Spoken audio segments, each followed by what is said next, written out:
Festival. This is our last session for the day here in this venue, but I would like to introduce and start by asking you to all turn off your phones or turn them on silent, as it's very distracting here on stage. But if you do wish to share any content, whether that's photographs or quotes from today's session, then please do. Our Twitter handle is at ZJaipur Literature Festival or hashtag ZJLF. There will be a 10-minute Q&A after the session, so please hold on to your questions and keep them concise. So without further ado, I would like to introduce the next session, 1001 Nights and Conference of the Birds, which is brought to you by the Patrika Game Changer series. I would like to welcome to the stage, introduced by Paul Cobb, introducing Paulo, Lemos, Horta, Sholeh, Wolpé, and Tim Supple. Thank you.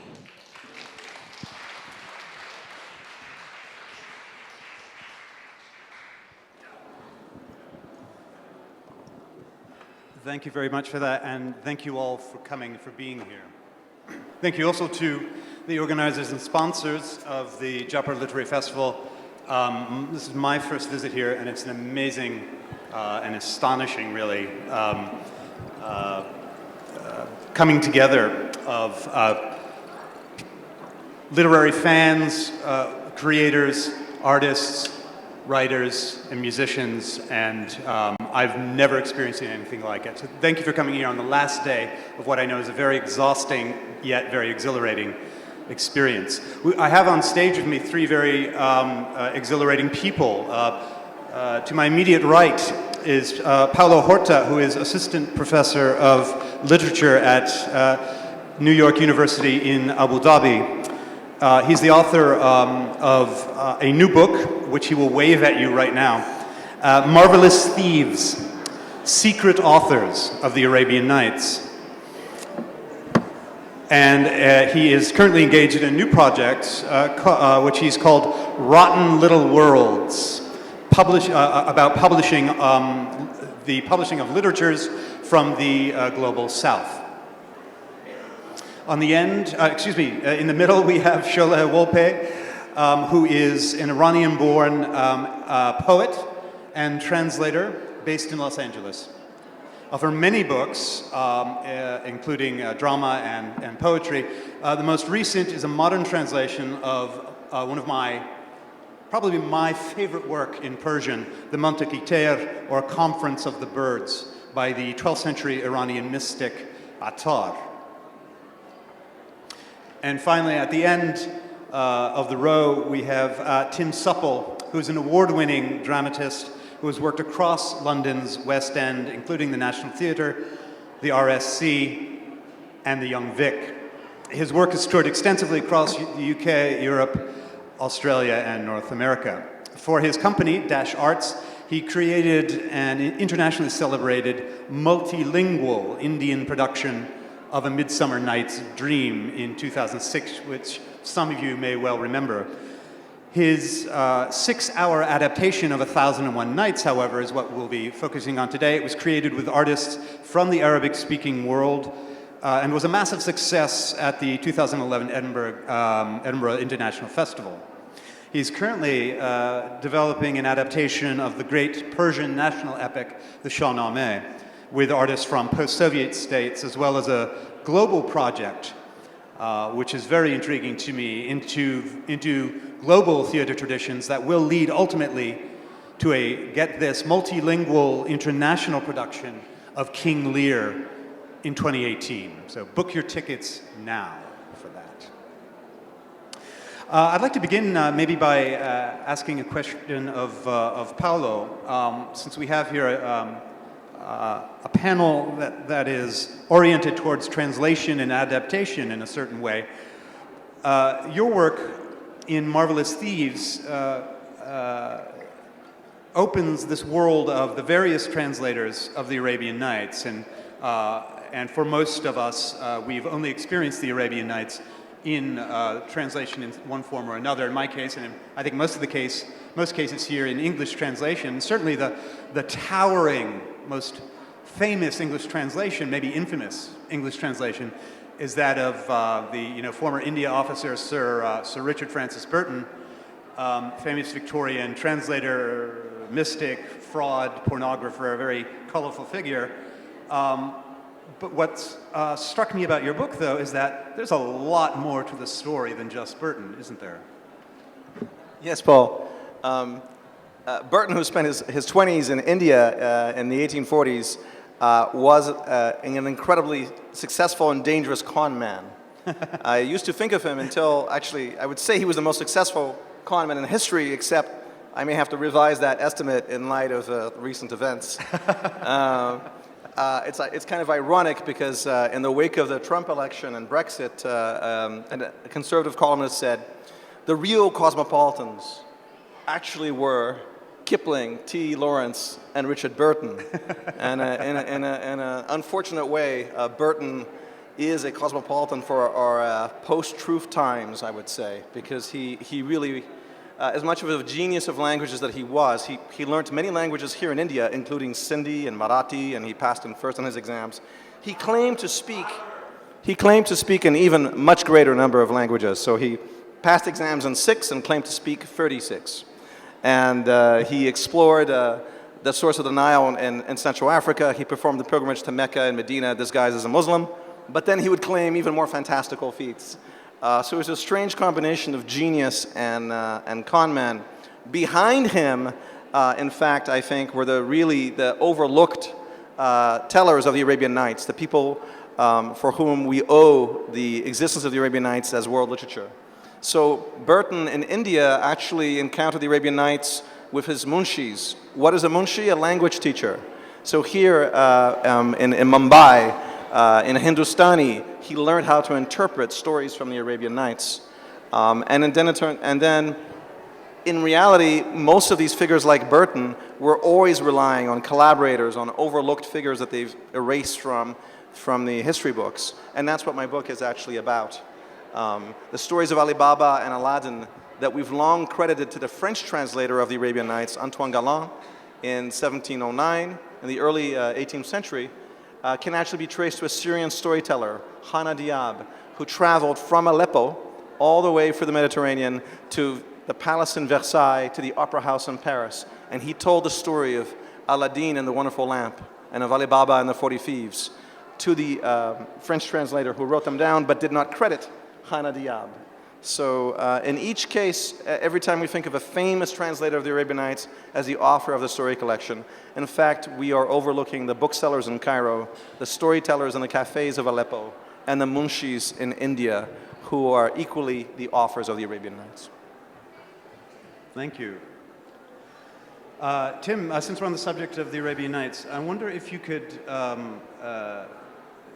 talk for a bit about adapting such a text to the stage. It's a sort of different flavor of the act of translation, isn't it? Adapting it to a physical medium. Yes, that's a very, very neat introduction to me, because I love coming here to the Literature Festival, but I always feel like an imposter because I'm not a writer. You very kindly call me a dramatist, which I suppose I am. I write through the shape of drama. I make theatre. And one of the things that's been most important to me in my life as a theatre maker has been adapting stories, where I take a story direct from the story and I shape it, not on my own, I don't have that skill, but with actors in the room, and with designer, and with musicians and so on. And by the time I tackled the mountain of adaptations, the 1001 Nights, the sort of behemoth, the impossible task, I had adapted 2 productions of Grimm's folk stories. I had adapted Kipling's Jungle Book. I had adapted Salman Rushdie's Midnight's Children, which was impossible to adapt, actually, I have to admit, and Salman's Haroun and the Sea of Stories, which was more manageable, and also, joyously for me, Ted Hughes's brilliant Ovid Metamorphosis. All these journeys I had gone on. So I knew with the 1001 Nights I had to take my time, and in brief, because it introduces, it's my ticket to this conversation, is just to briefly tell you how I did it, how we did it, how there was a very big we in the end. It did start with me, and then me was joined with one other person, a very crucial person called Hanan al-Sheikh, a beautiful writer, and beautiful in all senses. She's a beautiful human being, she's a beautiful writer. She's a novelist, and in a sense, she's like many writers in Arabic, she is an extension of the line of the 1001 Nights. It's a work that cuts deep into the soul of how a writer in Arabic sees their task. She's a storyteller. But she's a novelist in a sense. And I worked with her for about 2 years. We read every story, and there is a very famous story of the 1001 Nights, which I'm sorry to bore you if you know this, but it is said that he or she who reads all the stories will die having completed them. Well, I can tell you that's not true, because I did read all the stories that we know to be part of the amorphous thing that we call the 1001 Nights. I read them in English, in the very straight new Penguin translation, and she read them in Arabic. We read them all, we discussed them all, we filtered out about 30 in the end that we were interested in. We wove a text, but the text was a 300-page prose text, which she had recreated in Arabic, working from the sources that we most trusted. It's a very slippery and uncertain story, how you grasp it. We had 300 pages. I then spent about 2 years traveling in the Arabic-speaking countries, which was an extraordinarily interesting time to be doing this, because it was 2009 to 2011. And when we finally got to rehearse in January of 2011, just then the waves crashed in the uprisings that were called the Arab Spring. That happened just when I and the cast had sort of moved to Morocco to rehearse. And the cast were made up of actors and performers and musicians from all across the Arabic-speaking countries, which I had visited. And when I was there, I had researched and workshopped and met people and lived and talked to people, politicians and journalists and writers, as well as theatre people, of course. The cast were people who spoke a number of different languages. I mean, a number of different Arabics, because they were from Syria and Iraq and Egypt and Morocco, and they were from Paris, and even one was from London. But they were all of Arabic-speaking origin. And the production in the end, which was carved out of this 300-page text by Hanan, which you can get, Hanan's 300-page text of the 1001 Nights exists, and it's very beautiful, I can promise you. We made a show. The show was in two parts of 3 hours, 6 hours. That's how we did what we did. And it was in, as I said, a number of Arabics and French and English. And it was a narrative creation of theatre. I mean, it was a fully theatrical event, but it never pretended to be anything other than story. That's by way of introduction, and perhaps we shall return later to issues arising. Thanks very much. Remarkable. Remarkable, Tim.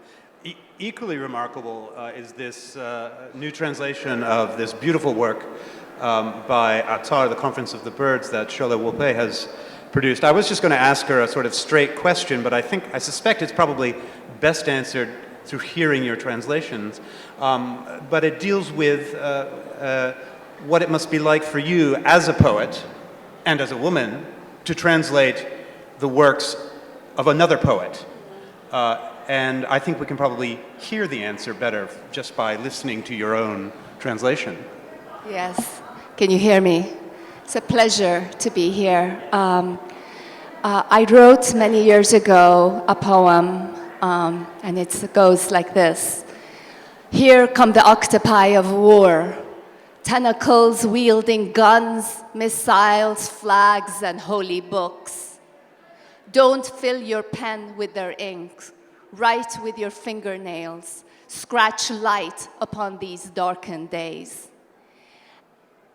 And as a poet, having translated this 12th century mystic masterpiece, I feel I'm scratching light upon these darkened days. That is why I translate as a poet.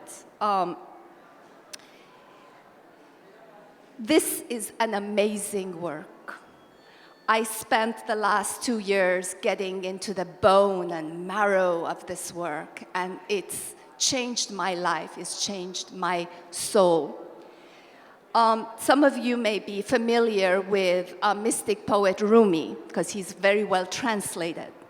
Rumi wrote, "Attar traveled through all the 7 cities of love, while I am only at the bend of the first alley." That's what he thought of him.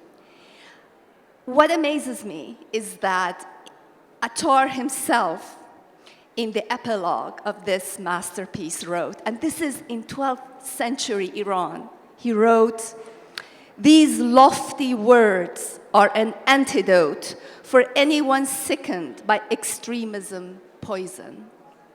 That's amazing. This is a work for today. Basically, it's the story of the birds of the world who gather and they want to seek their beloved, the great Simorg.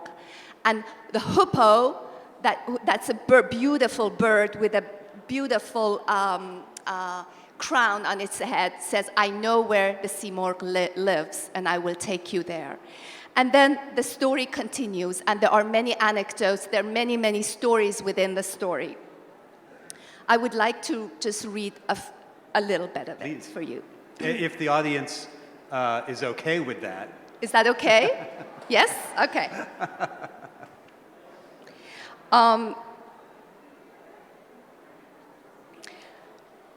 Parable of a governor near death. There is no remedy for death except the death of desire. Shed your worldly trimmings like autumn leaves. We were all born to eventually die. The heart is pledged to it. The soul won't tarry. Even Solomon, who ruled the world with his ring's seal, is now corroded powder beneath the earth.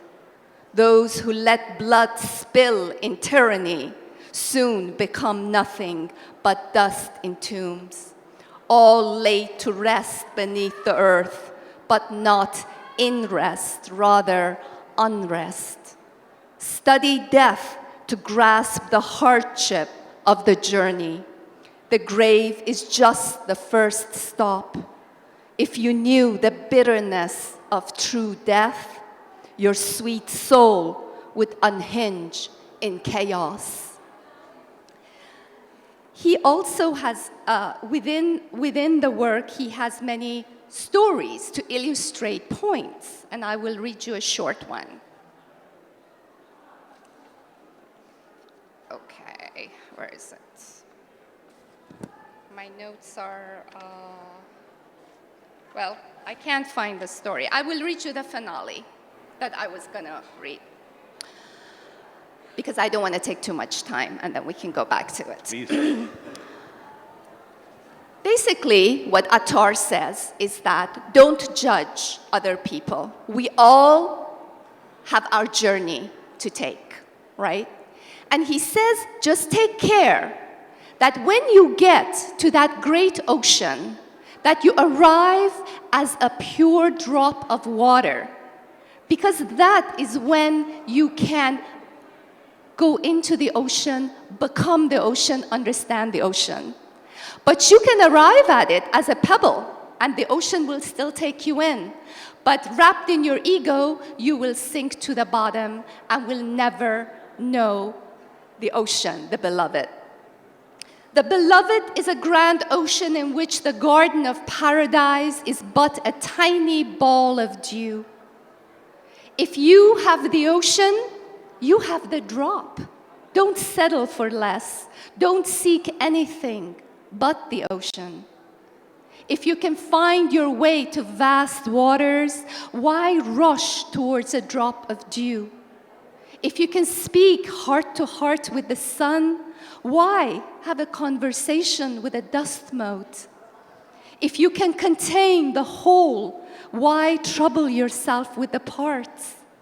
If you can be a soul, why bother with limbs? If you want to be complete, then look for the whole. Desire all, be all, become all. Choose everything. Choose everything.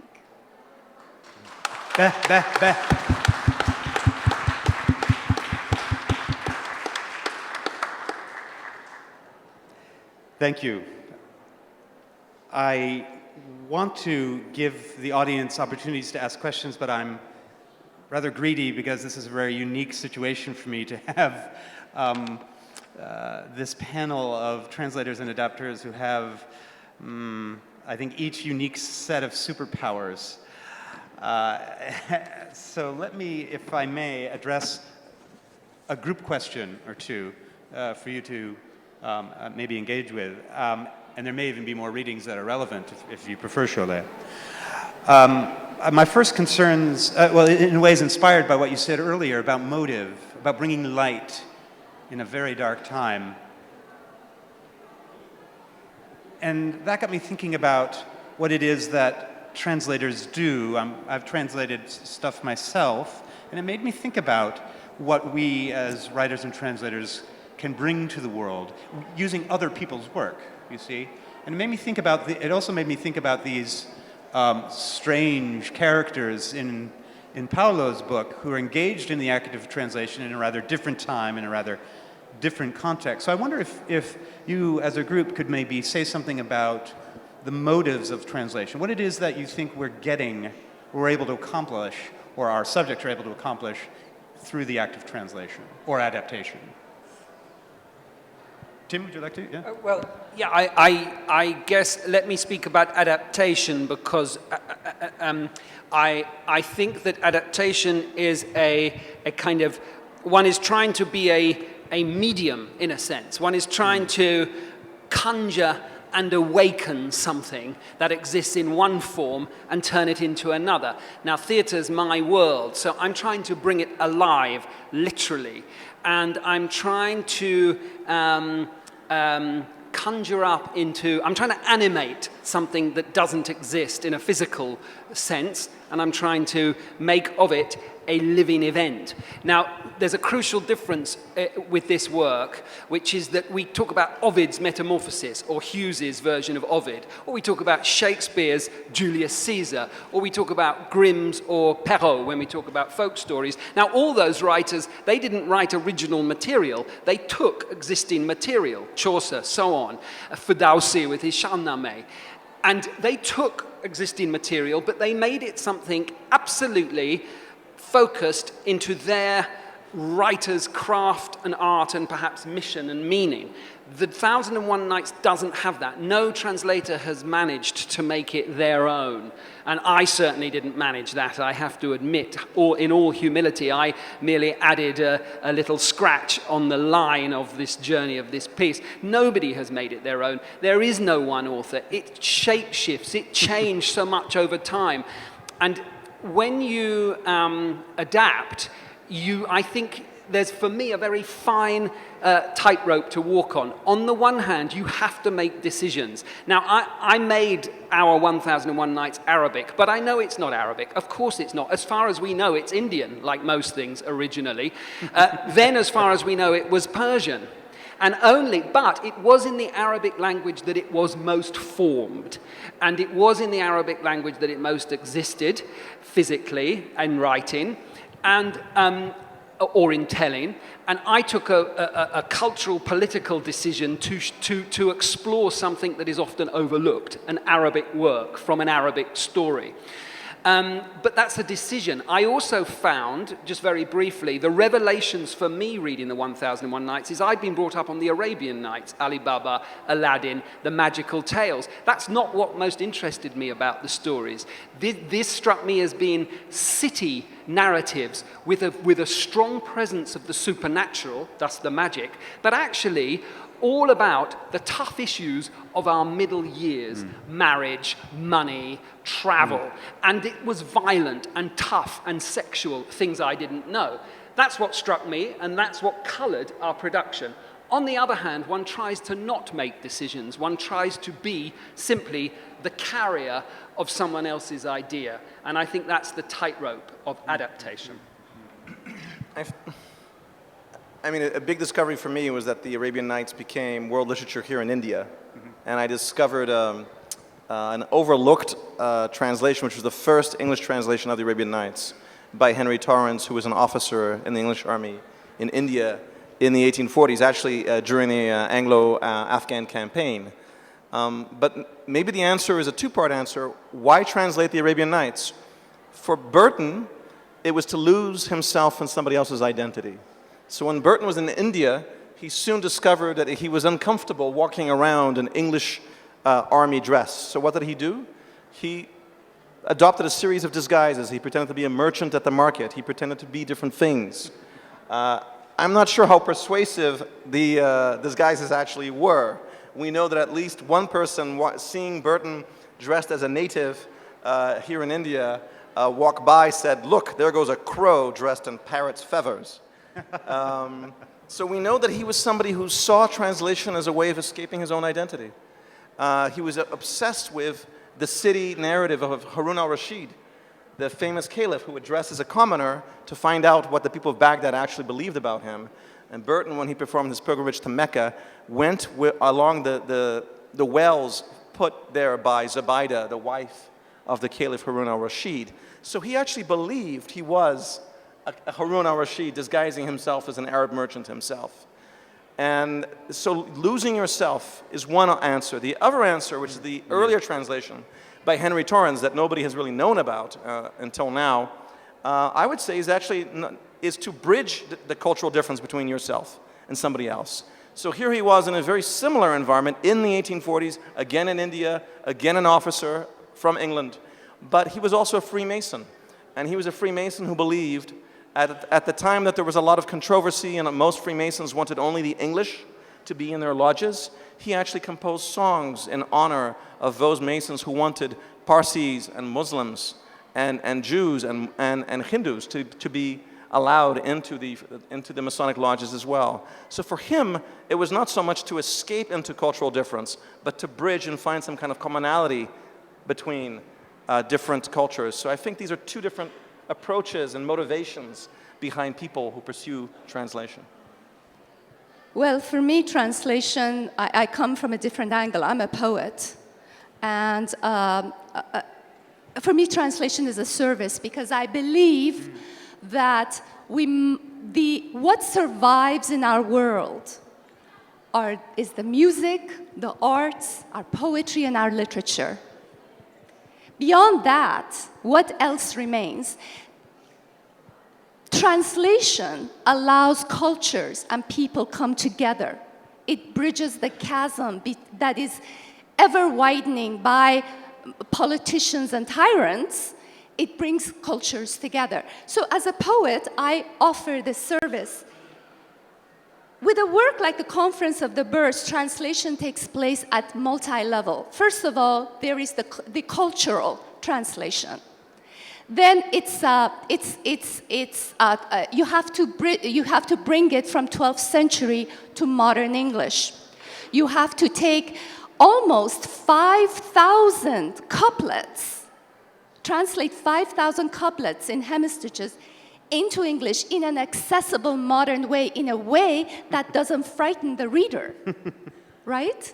I mean, it's quite frightening to open a book 5,000 couplets. So for me, translation works multi-levels. As a poet, I lend it my poetic language, to make it accessible and modern. I talked about this earlier in our earlier translation panel. And I believe that the metaphor is like the sky and the ocean. As a translator, I see the sky, but I reflect it. I can only recreate it on the water. But the water is liquid. It ripples. It is by nature different. Therefore, translation is not possible. We can recreate as close as possible to recreate that experience. The migrating birds, the shifting clouds, the stars. What I'm getting from all these responses is that translation is a bit like quantum physics, in the sense that at a certain point you reach a point where only the language of poetry will serve you to explain it. And as usual, Sholeh, you've inspired in me another question, which I'd like to ask the group and then open it up. And that concerns something you said about pre-modern sensibilities, medieval 12th century sensibilities. What is it to you all that you think drives this or drove this fascination amongst moderns with these pre-modern texts? What were they making? How were they making use of these texts? What were they deriving from it, or what did they think, or what do you think we might derive from these texts? I think something that is absolutely forgotten is how revolutionary it is for stories to feature average people. One of the spectacular things about the Jaipur festival was to see people from all walks of life invited into a literary festival, not behind the pay gates and the VIP feel of some literary festivals around the world. The Arabian Nights had a similar effect on literature in East and West. The stories were about merchants, they were about cobblers, they were about everyday average people. Nowadays, and I agree with Tim, we're fixated on Aladdin and the marvels and the magical cave, and we remember the flying carpet, which is actually not even in the original Arabian Nights. But we forget that the people who were most influenced by the Arabian Nights were writers like Dickens. They were realist writers in the 19th century who took plots like the plots of The Hunchback and adapted them into the Victorian times because, we too should be telling stories of ordinary people, stories of men and women, stories of men versus women. These are the stories that animate our lives, and that's why we can relate to these stories today, not because, or at least not just because, they're fantastical. Yeah, I agree. I mean, ultimately, these stories are human stories. Doesn't matter when they were written. Sometimes, just like Attar wrote that this is an antidote to extremism, sometimes they're much more relevant today. Maybe he wrote it back then. In fact, in his epilogue, he says, you just wait and see. The fragrance of these poems will waft all over the world across time. And here we are in Jaipur, listening to his words. That's pretty amazing, right? So I think it is quite relevant. For me, the pre-moderns can bring us closer to the essential qualities of human experience. I really believe that. They do that for me. And I think we have, look, some of the moderns do that too.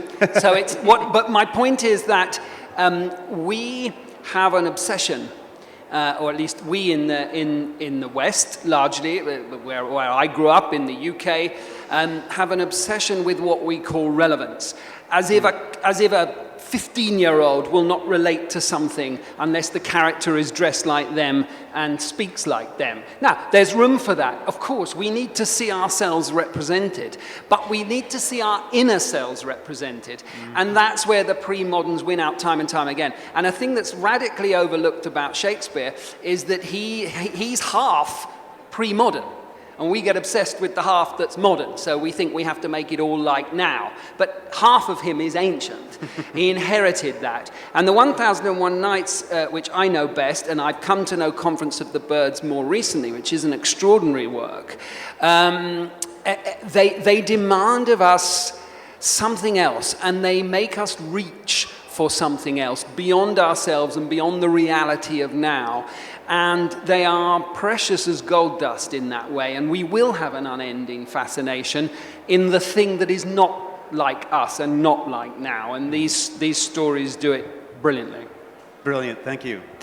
I'm going to open up the question and answers to the floor, but first, our sponsors for this session, the Patrika Game Changer series, has a question contest, and there has been a winner for that contest, Gaurav Sharma, who submitted the following question, which is directed at all of you equally.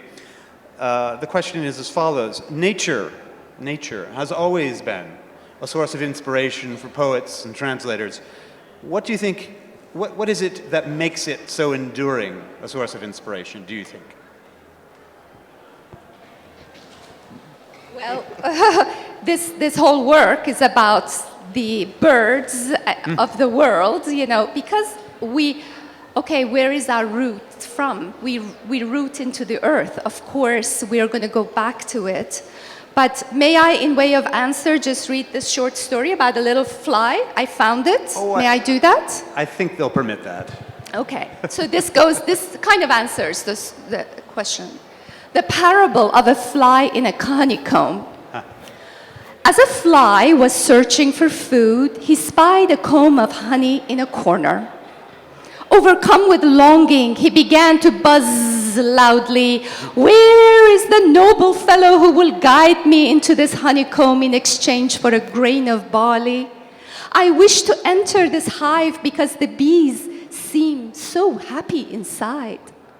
Someone took the fly's grain of barley and let the insect into the hive. When the fly got busy with the honey, his feet became stuck. He floundered about until his joint grew weak. The more he struggled, the more stuck he became. Help, he cried out. This honey kills worse than poison. I gave a grain of barley to enter this hive, but now I would give 2 to get out. And then Attar says, distracted heart, you've spent your time in absent-mindedness for an age, following fruitless pursuits. Where will you find another lifetime to correct this? We've all been there.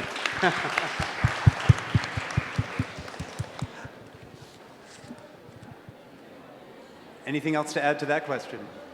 Nature? Do you want to say? Well, I mean, I would say very important when you're reading the Arabian Nights and you read about jinn, they are not blue smoke, they're not sexless, you know, they are not the Disney jinn. Jinn actually defecate, they procreate, they not only with each other, but sometimes with humans. They, you know, they perform the pilgrimage to Mecca, the Hajj, you know, or the Umrah. They are among us. They pray 5 times a day if they are devout. So there is nature even in the apparent supernaturalism of the Arabian Nights, is what I would say.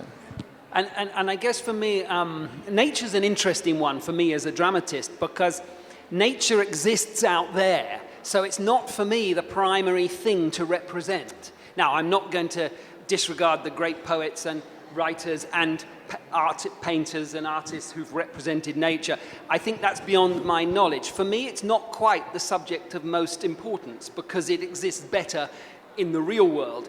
The subject for me of most importance is the understanding of human life in its drama. I'm being a dramatist. And I think if we look at Conference of the Birds and 1001 Nights, for example, and how they represent nature, nature is used to reflect understanding of humanity. And in Conference of the Birds, which is essentially, you'll shoot me down if I'm wrong, and I probably am, but it strikes me as a teaching work. It's a work about understanding our journey of life. I love it for that, but I also, perhaps, it says a lot about me that I love even more the cheekiness and amorality of the 1001 Nights. Forget the 1001 Nights that are just propaganda and about hating women and Jews and Christians. They're not the real thing. They were added later. We know that. The real thing has a fantastic ambivalence about morality and the right and wrong thing to do. It's a much tougher work, the real 1001 Nights. It looks starkly at our experience. And nature in the 1001 Nights is used in a very, it's enlisted, it's manipulated. It's either something sexual or something harsh or something unforgiving or something bleak and endless. And I think that's the right way to use nature, as Shakespeare did with King Lear. I suppose I'm not a naturalist, I'm sorry. But I have to disagree with you a little bit here, because actually the Conference of the Birds is not only meant to instruct, but it's also meant to be very entertaining. And there is the ambivalence, that ambivalence that you're talking about, that what is right, what is wrong, is quite in there. You know, you have to, Attar says there is no right or wrong. He says there is no heaven or hell. He said don't look for it in the pagoda, the mosque, the church. So it's all in there. In fact, there's a story about someone who farts in here. So it is, you know, he is quite funny. Spoiler alert, at the end, the 30 birds they discover in the pun Seymour 30 birds Yes. that they were looking for themselves. You right? gave away the ending, really, now. That wasn't fair. Thank you for that. That was splendid. That being said, I'd like to open the floor for questions, either to individual members of the panel or to the panel as a whole. What I'd like to ask, though, if you have a complicated question of more than one part, or a screed or commentary of your own that you would like to address to individuals, to save it for afterward. The panel will be available for you to speak with afterwards. So I'd like to keep these relatively direct and snappy, if I may. I do see a hand up here. Yes, sir. Someone will bring you a microphone. God willing. Yep. Hello. Hello. My question is about the Conference of the Birds. I was wondering, our reading of Milton is not complete without the Bible. So in that context, how do we situate the Conference of the Birds in the larger Islamic tradition? Is it, that's simply the question. Actually, it comes from way farther back than that. It comes from the Indian tradition, actually. Nothing is original, really, ever. So similar stories existed before. What Attar did, which was quite original and had never been done before, is he found a way of taking the teaching of what he was trying to teach you. We can call it moral teachings. I don't like that word. But he made it entertaining. And he not only made a story, but he put the stories within stories. And Rumi later actually based the Masnavi on the Conference of the Birds. So yes, it does exist in the Islamic context, within the ancient Hindu traditions, but it is definitely a work on its own to be read and enjoyed, actually, at the same time. Yes, sir.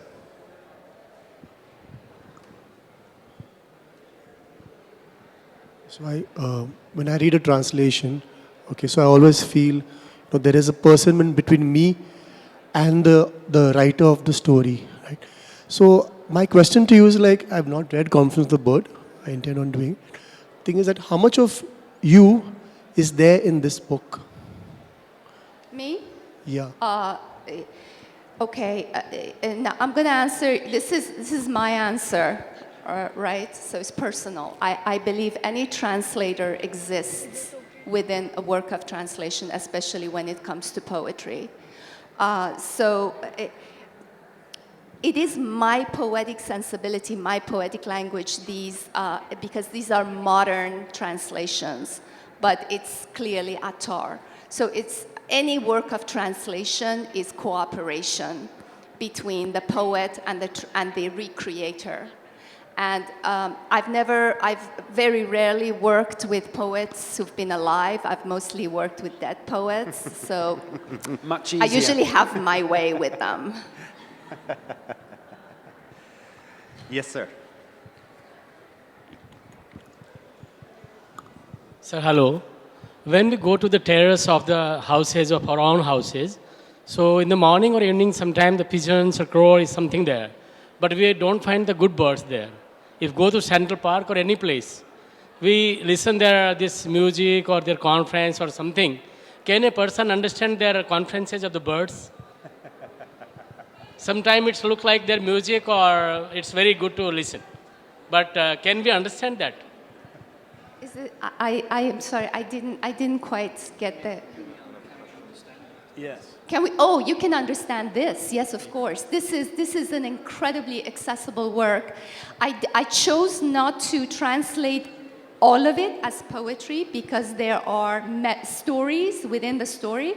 So the stories are prose, poetic prose. So as you can see, it reads like this, and then there are poems. So the birds are. The birds are in poetry, so is Attar. The stories are in poetic prose. There is one other thing I did, which is really important, I want you to know. We don't have pronouns in Persian. There is no he or she, right? Previous translators or other work always make God or the beloved a man. The birds in previous translations have always been male. Why? That is not the truth. I took that out. They are all it. The birds are it. The beloved has many names. The beloved, the great one, the Almighty. I did not say he or she. Equality. This is a work about human beings. It's about our souls. And our soul does not have gender. So I took that out.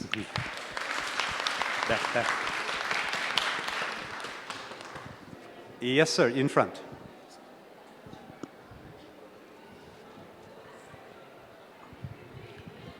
How does the creator's ethics affect the creativity of the translator? Could you read? How does the creator who has produced the original work affect the creativity of the translator? How does Attar affect, how does his creativity affect your creativity? Is that a, yeah. No, it's Attar is Attar. Look, I love Attar. He changed my life. But what I did is that look, 12th century poetry in couplets is, even Persians have a hard time reading and quite understanding and enjoying it. So therefore, I had to recreate it as modern poetry and prose so that it is accessible. So yes, I lent it my poetic voice, but it's definitely Attar here. Tim? Did you... Well, no, I was just musing on a folly, an arrogance of humanity to try to own these writers. Thinking about the way everybody claims Shakespeare, he's a right wing or he's left wing or all of that rubbish. And actually, I was thinking about the Shahnameh in Iran, where the revolution, the most recent revolution, tried to ban the Shahnameh unsuccessfully because people wouldn't give it up. And by the time I went to Iran in 2010, which I did without knowledge or cooperation or relationship with the authorities, but while I was there, they asked me to come and meet and join a panel of academics and teachers so it could be explained to me what Shahnameh is really about. And it was very interesting how they had decided that this was a work of Iranian nationalism, which it clearly isn't. It is a national work of the Persian language and therefore the Iranian people, but it is not a piece that exists to propagate the greatness and righteousness of the Iranian nation in war and peace, which is how it was explained to me. So it's just the folly of how we try to claim and own these people long dead, whose intentions we can never guess, but who really will outlive us, so we oughtn't to try. Anything to add, Paulo, or? Maybe if there's a question on the Arabian Nights. Yeah, sure. There is a question here from my friend in front.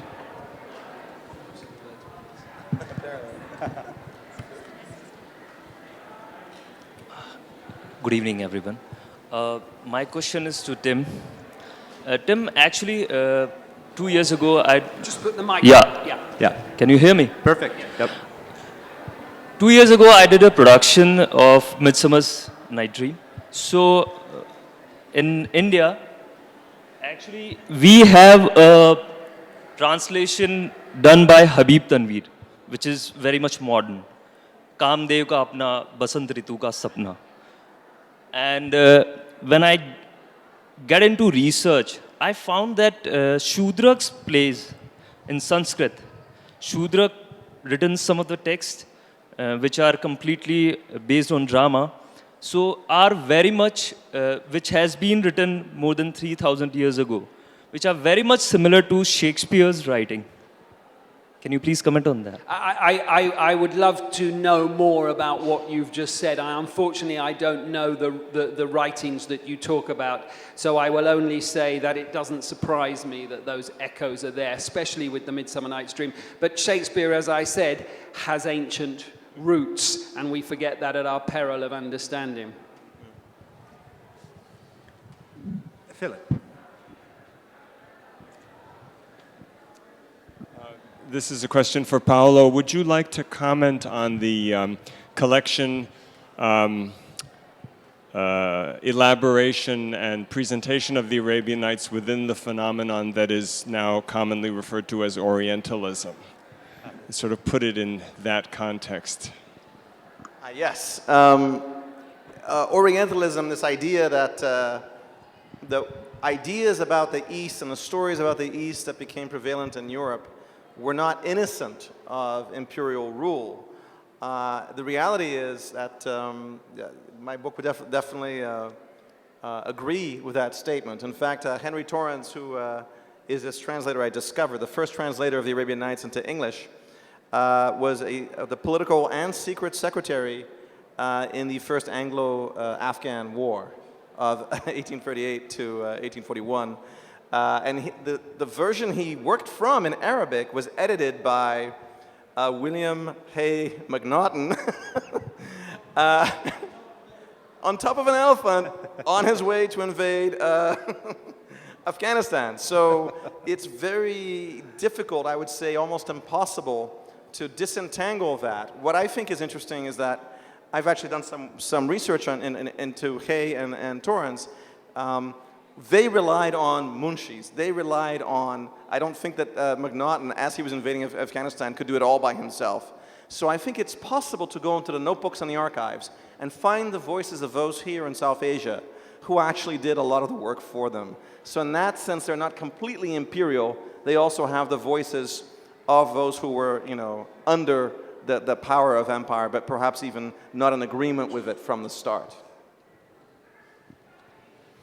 There was a question I get a question for Paulo. What I'm afraid, there is some original work, the ambience of the sequence, what was demanded at that time. And when in translation, there is always a chance of mutilation of the facts and mutilation of the circumstances. I do believe that 1001 Nights and the Bards Conference, even in some scientific evidence is also there. If you go across to Talchapar Wildlife Sanctuary, Talchapar Sanctuary, Wildlife Sanctuary, there those hunter birds or the harrier birds, they have this conference drama. I mean, it's going on for ages together. And so local level poems also have been erected. But if that been projected for a translation after some time, some years, I believe there is a chance of mutilation of the facts, sequence, and the coherence. How could Paulo do? If you could rephrase that comment in one direct question, how would you simplify it for us? A point is that the type of ambience or the sequence, what is prevailing on the original creator, either that can be mutilated while it's translating in the terms of nature's balance. Well, and I think that the original sequence that Tim fell in love with, these stories of Shahrazad telling stories to save her life, the first stories she tells are of merchants who need to tell stories to save their lives. It is possible, if you focus on that original core of stories, some scholars believe that they could have been offered by the same person, who might have, we don't know, we don't even know even the gender of that author, but who might have had, it seems, some kind of message of tolerance or at least of resistance to tyranny, because that's what so many of these stories, the first nucleus of stories, have to tell us about. One final question from the audience, please. Sir? Yeah? I have a question for the madam. She said there is nothing original, and I agree with that. There is nothing original, because Richard Dawkins said there has never been a first man, never been a first bird, never been a first animal. Do the panelists agree to this or not agree to this? Panel on the question of primacy and originality. Sometimes we can press pause, freeze frame. So Alibaba, we have a magic mountain in Open Sesame, we have the 40 thieves, we have the clever slave girl who dances at the end and kills, as you've seen in many Bollywood movies. Yeah. We know that these elements existed separately, you're right. The stories of magic caves or clever slave girls. But the first time somebody told those stories together was in 1709. That's the first recorded moment that Hana Diab, the storyteller from Aleppo, from Syria, put these elements together and created what we now remember as Alibaba. So perhaps there is no first, but sometimes we can freeze frame and appreciate a moment of creation. And I would add to that that there are definitely, in my view, there are not firsts, but there are crystallizers. And if you don't have crystallizers, things do not survive. That's what the artist does, in essence. If you don't have the way William put his work together, the way Paulo put his work together, the way Sholeh did her translation, the way Paul put his ideas together, the way the Grimms wrote the fairy tales, the way Ovid wrote those stories. If you don't have those crystallizers, Shakespeare's a great example, who would be sitting here talking about that story, King Lear? There was a play written 10 years before Shakespeare wrote his play. It's not a very good play, and no one would have heard of it. The crystallizers carry it. Without them, we don't have it. They're not the first, but they're the first of something.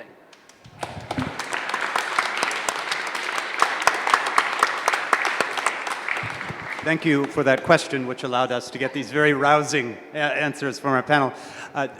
Would you like to add? No, you were saying halas. Okay, excellent. Thank you all for coming. Thank you all for your wonderful questions.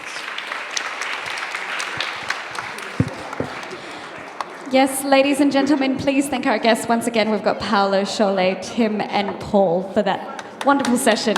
And the last session here at the Darbar Hall of the 10th Z Jaipur Literature Festival.